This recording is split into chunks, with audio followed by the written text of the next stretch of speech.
এই রকমভাবে গুছিয়ে নিয়েছি।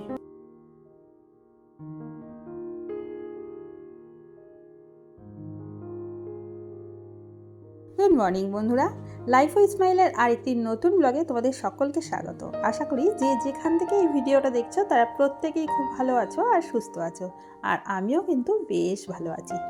সকালবেলা আজকে অনেক সকালে ঘুম থেকে উঠে গেছি, প্রায় 5টা নাগাদ ঘুম থেকে উঠে হাত মুখ ধুয়ে ফ্রেশ হয়ে সমস্ত কাটাকাটি বাটাবাটি সমস্ত কিছু করে নিয়েছি সকাল সকাল আজকে করে তারপরে চাটা খেতে বসছি। আর একদিকে ভাত হচ্ছে আর একদিকে চা করে নিয়ে আগে চা খেয়ে তারপর আজকে রান্নার কাজে লেগে পড়বো। আজকে সকাল সকাল ঘুম থেকে উঠে পড়ার একমাত্র কারণ হলো তাড়াতাড়ি করে রান্নাবান্না করে ঘরের কাজকর্ম করে কয়েকটা এক্সট্রা কাজ করব। এক্সট্রা কাজ বলতে আমার আলমারিটা আজকে গোছাতে হবে। মানে অনেক দিন ধরে দেখছি আলমারির অবস্থা খুব খারাপ, মানে রাখা যাচ্ছে জামা কাপড়। আমি প্রায় পুজোর সময় আলমারিটা গুছিয়েছিলাম, কিন্তু তারপরে আর গোছানো হয়নি। আর তারপর আলমারিটা গোছানোই ছিল, কিন্তু কি বলতো, ওই যে শীতের জামা কাপড়গুলো যখন বের করেছিলাম তখন আমি আলমারির একটা তাক পুরো শীতের জামা কাপড় রেখেছি। সে তো তখন হয়েছে, কিন্তু এখন যেই শীতের জামা কাপড়গুলো ওপরে উঠে গেছে, মানে আমি বাঙ্কের ওপর রাখি, যেহেতু উঠে গেছে আর আলমারির তাকটা একদম ফাঁকা পড়ে রয়েছে, আর বাদ বাকি জায়গাগুলো একদম ভরে গেছে। আর যেহেতু ওই তাকটা ফাঁকা ছিল, সেই জন্য এখন আমি কী করেছি, ওই যা যা জামা কাপড় পেরেছি ওখানে ঢুকিয়ে রেখেছি। এই জন্য একটা অসুবিধা হয়ে গেছে, মানে একটা নোংরা টাইপের হয়ে গেছে, আর একদম মেসি হয়ে রয়েছে। সেটাই ভাবছি যে আজকে একটু গুছিয়ে নেবো। যদিও পুরো আলমারি গোছাবো না, জাস্ট নিচের পোর্শনটা গোছাবো আর ওপরে পোর্শনটা আরেকদিন গোছাবো, কারণ ওপরে পোর্শনে আমার শাড়ি থাকে, সেটাও খারাপ অবস্থা হয়ে রয়েছে। সেটা যখন গোছাবো সেটা দেখাবো। আগে আজকে নিচের পোর্শন যখন গোছাবো তখন তোমাদের দেখাবো। আর সকাল সকাল এখানে দেখুন আমার রান্না একদম অনেকটা হয়ে গেছে। ওদিকে আমার অনেকটা রান্না হয়ে গেছে, আর এদিকে দেখো চা খাওয়ার পরে আমি কয়েকটা বাসন টুকিটাকি ছিল, তারপরেই দেখতে পাচ্ছ প্রেশার কুকার, কারণ সবজি সেদ্ধ হচ্ছে, এইসব টুকিটাকি কয়েকটা বাসন ধুয়ে নিচ্ছি। তারপরে একেবারে টিফিন করে স্কুলের বাসে মেয়েকে দিয়ে আসবো। তারপরে এসে আমার ঘরের কয়েকটা কাজ করে স্নান টান করে তারপরে আমার কাজে মানে হাত লাগাবো। যেই সব কাজ আমি আজকে করব সেটা ভেবেছি, সেই জন্য কী করছি, খুব তাড়াহুড়ো করে কাজগুলো করছি। আর এবার দেখো আমার মেয়েকে স্কুলের বাসে দিয়ে এসেছি, আর আমি আর ড্রেসটা চেঞ্জ করিনি, কারণ আজকে এই ড্রেসটা মানে আমার এই সালোয়ারটা ধোবো, তাই আর চেঞ্জ করলাম না। আর এদিকে চলে এসেছি আমার যে ছোট ঘরের খাটটা সেটার অবস্থা দেখাতে। অনেক দিন ধরেই ভাবছিলাম যে এই তোষকটা কেন ফুলে যাচ্ছে, মাঝে মাঝেই দেখছি জায়গাগুলো ফুলে ফুলে যাচ্ছে। তা বুঝতেই পেরেছিলাম যে কিছু একটা ব্যাপার আছে, তোমরা বুঝতেই পারছো। অনেক দিন ধরে আমি বলছিলাম যে আমাদের ঘরে প্রচুর ইঁদুর আছে, আর ইঁদুর দেখো আমার তোষক আর জাজিমের কী হাল করেছে। ওই যে জাজিমটা দেখতে পাচ্ছ সেটা কয়েক বছর আগেই করেছি, প্রায় 2-2.5 বছর আগে করেছি। সেটা এতদিন ভালো ছিল, কিন্তু কয়েকদিন ধরে দেখছি সেখানে ইঁদুর হোল করে ঢুকে গেছে। পুরো জাজিমে একদম একটা গর্ত, মানে পুরো গলির মতো করে দিয়েছে, গুহা তৈরি করে দিয়েছে, আর তারপরে মাঝখান দিয়ে বেরিয়ে তোষকের ভেতরে ঢুকে গেছে। এই জন্য তোষকটা এরকম মাঝখান দিয়ে ফুলে ফেপে যাচ্ছিল। আর এখানে দেখো তোমাদের দেখাচ্ছি কত বের করেছে দেখো। আর এখানে দেখো এই যে জাজিমটা দেখো পুরো কতটা হোল করেছে, হোল করে ওপাশ দিয়ে দেখো পুরো হোল করে ওই যে ওপাশ দিয়ে ঢুকেছে, এপাশ দিয়ে ঢুকেছে আর ওদিক দিয়ে বেরিয়েছে, বেরিয়ে তোষকের ভেতর ঢুকে গেছে। এই অবস্থা করে রেখেছে। এবার এটার যে কিভাবে আমি এদের থেকে পার পাবো এটা আমি বুঝতে পারছি না, এখনও আমার মাথায় ঢুকছে না। যাই হোক, আর কি করা যাবে, আমি তোষকটাকে রোদে দিয়ে আসলাম। আর জাজিমটার যদিও কিছু করার নেই, আমার হাজব্যান্ডকে বলেছি, ও আবার ইঁদুর তো মারতে চায় না, যেহেতু গণেশের বাহন, আর তার উপর একটা জীবকে মারাটাও উচিত না, তার জন্য থাক, ওই রকম অবস্থায় থাক। আর আমি চাদর আর চেঞ্জ করবো না, ওই একটা চাদরই বারবার করে ধুয়ে ধুয়ে পাতবো, কারণ চাদরগুলো দুটো চাদরকে পুরো ফুটো করে দিয়েছে। আর এখানে দেখো আমি চলে এসেছি এবার ঘর মুছতে। আজকে আবার কতগুলো জামা কাপড়ও আমি ভেজালাম।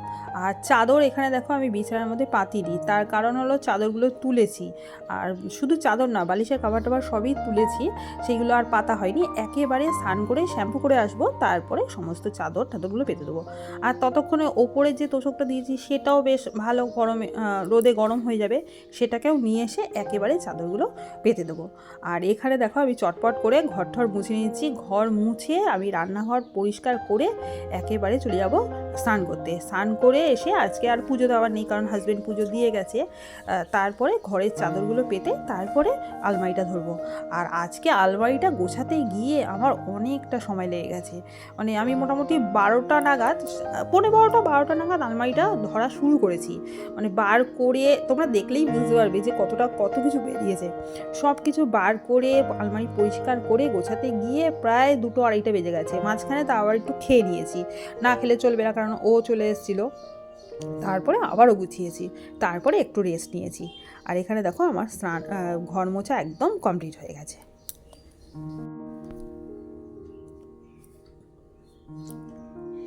এরপরে স্নান করতে যাব, স্নান করে তারপর তোমাদের সাথে আবার আমার দেখা হবে।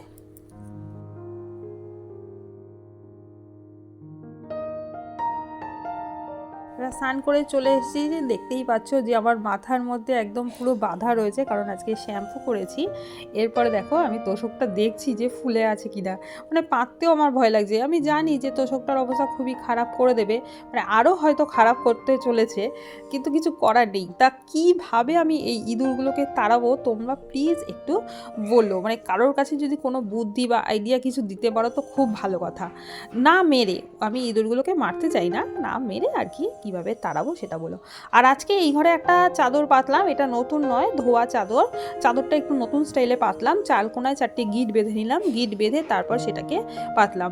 অনেকে বলে এরকম করে পাতে, কিন্তু আমার এই খাটে না এরকম করে পাতা যায় না, কারণ আমি চাদরটা চারদিকে ছড়িয়ে রাখি, মানে নিচে পেতে রাখি। কিন্তু এই যে এইভাবে 4 কোণায় 4টে গিট দিয়ে পাতলাম, তা সেটা কি হয়েছে, ভেতরের দিকে আমার জাজিমের ভেতরে আমাকে চাদরটাকে ঢুকিয়ে দিতে হয়েছে। যদিও খারাপ লাগছে না, ভালোই লাগছে।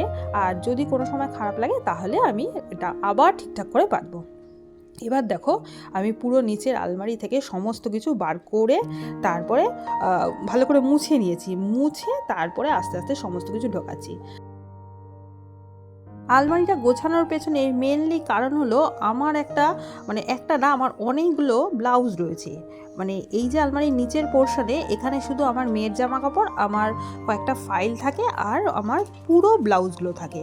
তা ব্লাউজগুলো রাখার আর আমি জায়গা ঠিকমতো করতে পারছি না, মানে অগোছালো হয়ে পড়ে থাকে। অর্গানাইজার বানাবো করেও বানাতে পারছি না, বা কেনাও হচ্ছে না। তা আজকে একটা 3টে অর্গানাইজার তৈরি করেছি, সেটাতে ব্লাউজগুলো সুন্দর করে রেখে দেবো। তা সেটাই আমি তোমাদেরকে দেখাবো তার সাথে। আর এখানে এই যে বক্সটা মুছছি, এটা হচ্ছে আমার হাজবেন্ডের একটা জুতোর বাক্স। তা এটাকে অনেক দিন ধরে রেখে দিয়েছিলাম যে কিছু একটা কাজে লাগাবো।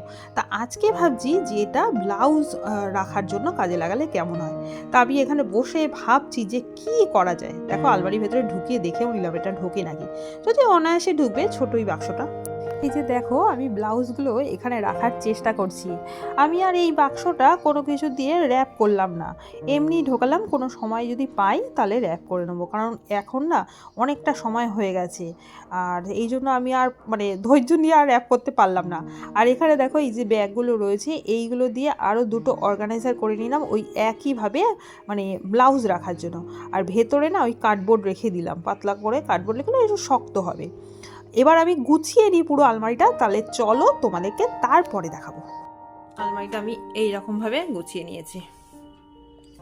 নিচের পোর্শনটার দিকে তাকিও না, কারণ ওখানে আমার অনেকগুলো ব্যাগ আছে, আর ওখানে হচ্ছে দরকারি কাগজপত্র, একটা বিয়ের অ্যালবাম, এইগুলো রয়েছে। নিচের পোর্শনের দিকে তাকিও না, এটা গোছানো হয়নি, এটা গোছানো হয়েছে। এই দিক থেকে আরম্ভ করি।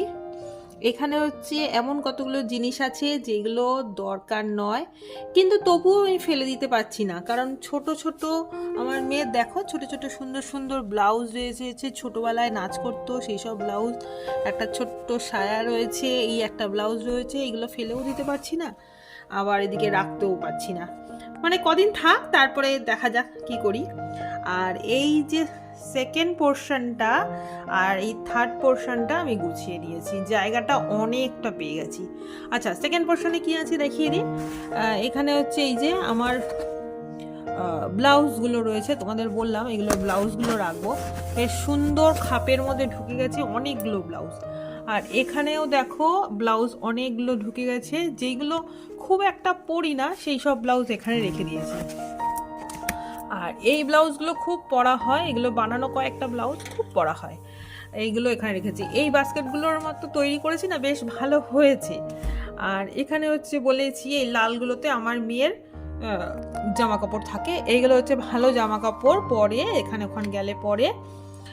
আর হচ্ছে এর ওপরে হচ্ছে এই শীতের সমস্ত কিছু, এটাতে পুরো হচ্ছে শীতের সমস্ত কিছু, ওই ফুল প্যান্ট, ফুলাতা গেঞ্জি, শীতের জিনিসপত্র। আর এখানে হচ্ছে এইগুলো এদিক ওদিক গেলে পরে এই কটা রেখে দিয়েছি, একদম নতুন ধরতে গেলে। এইগুলো যেমন নতুন, এই দুটো পরে, মানে এই জিন্স আর এই প্যান্টটা পরে, আর স্কার্টগুলোর মধ্যে এটা নতুন, এটা পরে, আর নতুন আছে আবার এইগুলো হচ্ছে পরা, এরকম করে এইগুলো রাখা। আর এখানে হচ্ছে আমার মেয়ের হচ্ছে একটা লেহেঙ্গা রয়েছে, আর একটা ফুল মানে বড় সেই পিঙ্ক কালারের একটা পুজোর সময় ওর ঠাম্মি ওকে দিয়েছিল, সেটা রয়েছে এখানটা। ওই কি বলে ওই বড় গাউন টাইপের, বড় গাউনটা হচ্ছে এখানে, আর একটা হচ্ছে লেহেঙ্গাটা। এই হচ্ছে অল টোটালি সাজিয়ে রাখলাম আমি। দাঁড়াও দেখাই তোমাদেরকে। এই হলো আমি অল টোটালি সাজিয়ে রাখলাম। নিচেরটা তোমাদের বললামই। আর এখানে কিন্তু প্রচুর জায়গা, আমার পেছনে দেখেছো, দেখো পেছনে ঢুকিয়ে দিলাম, অনেকটা জায়গা বেরিয়ে গেছে, একদম ফাঁক ফাঁক দিয়ে রেখেছি। এই পোর্শনটা হলো। এবারে একদিন ওপরে পোর্শনটা করব, যেদিন করব মানে ওই দিকটা শাড়ির আমি তোমাদের বললামই, শাড়ি পোর্শনটা যখন করব তখন তোমাদের সাথে শেয়ার করব। না তাহলে আজকের মতো ভিডিওটা এখানেই শেষ করলাম। Tata, by.